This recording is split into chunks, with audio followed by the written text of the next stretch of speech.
मैं एक तांबे के बर्तन बनाने वाली कंपनी में पहले काम करता था और उसी में मेरा सब परिवार चलता था। तो एक दिन मैं ऐसा सोचा, चलो भाई अपन कुछ ना कुछ अपना खुद का काम करेंगे, कारोबार करेंगे, मेरे उससे मेरे परिवार को, मेरे बेटे को कुछ ना कुछ फ़ायदा होगा। उस हिसाब से मैं बिज़नेस शुरू करने के लिए मैं तैयार हो गया। 2 महीने में बहुत दिक्कत आई मेरे को। दिक्कत इतनी बोले तो अभी माल बन गया तो माल बेचने को किधर जाऊँ, ये भी कुछ समझ में नहीं रहा था। माल जमा हो गया, मेरा पैसा ब्लॉक हो गया। जो पैसा लेने वाले लोग पैसा मांगने को लग गए। मार्केट में गया माल बेचने के लिए तो मेरा रुपए का माल 12 आने में लोग मांगने लगे। मेरे हंसी मजाक करने लगे, क्या तेरा काम है क्या, ये तेरी बस की बात नहीं है, ये बहुत बड़ा कारोबार रहता है, उसको इतना बहुत भांडवल रहता है, तो इतने से भांडवल में अगर तुम बिजनेस चालू करेगा तो एक दिन रास्ते पे आने के बजाय दूसरा कुछ नहीं तेरा होगा। तो मैं मेरे घर में और परेशान हो गया, इतना परेशान हो गया कि लास्ट में मैं सोचा कि चलो अभी अपना जीवन ही ख़त्म कर देंगे, इससे दूसरा रास्ता सामने नहीं, सब चारों तरफ अंधेरा ही अंधेरा दिखा।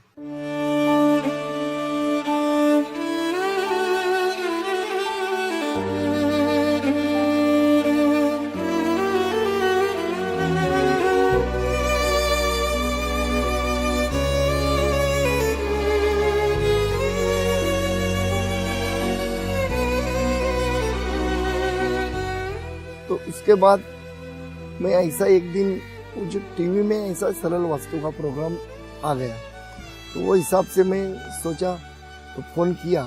तो उसके बाद उसका फ़ोन आया, 10 बजे आया।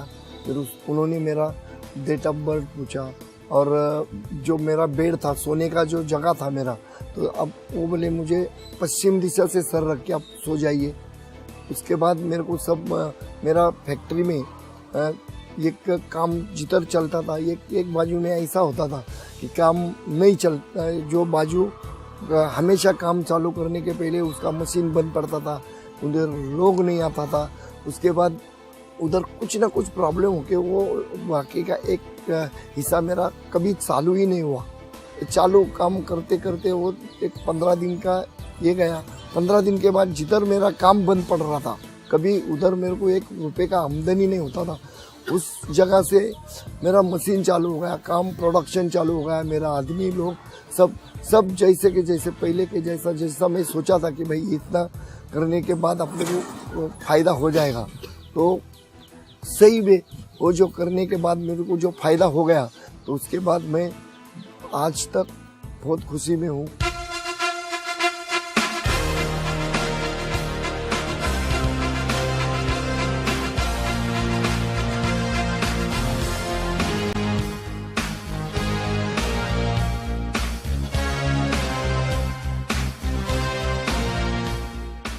जिस दिन मैं जो बिज़नेस शुरू किया था, वो बिज़नेस में मेरे पास 4 आदमी काम करते थे और आज भी मेरे साथ वो काम कर रहे हैं। वो इतना, जब इस शुरू काम किया था उनको भी लगता था कि ये आदमी कितना काम देगा हमको, हमारा परिवार उसके जो अड़चने आ रही वो हमारे परिवार को आएंगी क्या, ये सोच के वो भी मेरे साथ काम करते थे। वो भी इतना पहले खुश नहीं थे, लेकिन आज के तारीख में वो इतना खुश है। अपना कंपनी बढ़ेगा, अपना सेट बड़ा होगा तो अपन भी बड़े होंगे, ये सब लोग सोच के मेरा इतना बड़ा परिवार है। आज के तारीख में मैं 200 आदमी का पेट भरता हूँ। सेठ ने जब गोकुल मेटल के नाम से जब कंपनी चालू किया तो ऐसा लगता था कि भाई अभी तो नया कंपनी है, कंपनी कैसे चलेगी, कैसा माल जाएगा।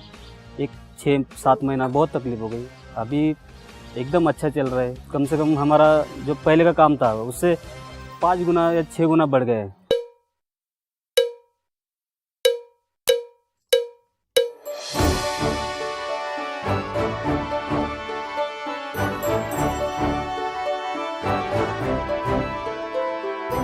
पहले मेरे पास जो मार्केट में कभी जाके मैं जिधर रॉ मटेरियल मिलता है, वो लोग मुझे इतने ताने देते थे और रॉ मटेरियल नहीं मिलता था, मेरे को कभी कौन सा आदमी क्रेडिट नहीं देता था। लेकिन वो लोग आज मुझे इधर मेरे कंपनी में आके मुझे फ़ोन करके बोलते आपको कितना माल चाहिए, आप बोलो, माल मेरा हमसे खरीदी करो।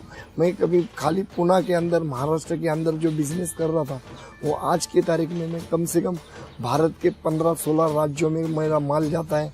उधर मेरे को इतना डिमांड मिलता है, मैं जो ऑर्डर मिलता है वो मैं पूरा नहीं कर सकता आज लोगों का।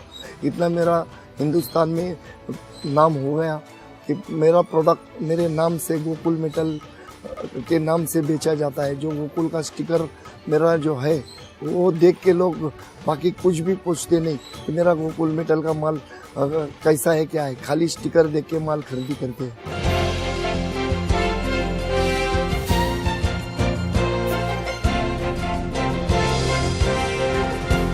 एक दिन ऐसा था कि मैं मरने की सोच रहा था और अभी मैं मेरा काम जिंदा कितना करूं और कितना बड़ा करूं ये सोच रहा हूं। अभी इससे मेरे को कुछ भी दिक्कत नहीं है। इतना मैं सपने में भी नहीं सोचा था इतना मेरा काम चलेगा, कि इतनी सी छोटी सी बात से अगर मेरा इतना बड़ा फायदा होगा, कि सही में ये मेरा अनुभव है, इतना बड़ा फायदा होगा ये मैं सपने में भी नहीं सोचा था।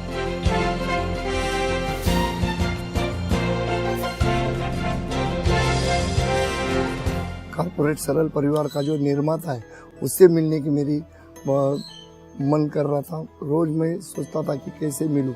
एक दिन पुणे के अंदर जो एक प्रोग्राम रखा था, सब सरल परिवार के जो लोग थे उन्होंने एक प्रोग्राम रखा था। वो प्रोग्राम में मैं भी शामिल हो गया था। कभी गुरुजी उधर पुणे में आए थे तो उसका पदस्पर्श करने का सौभाग्य मुझे मिल गया।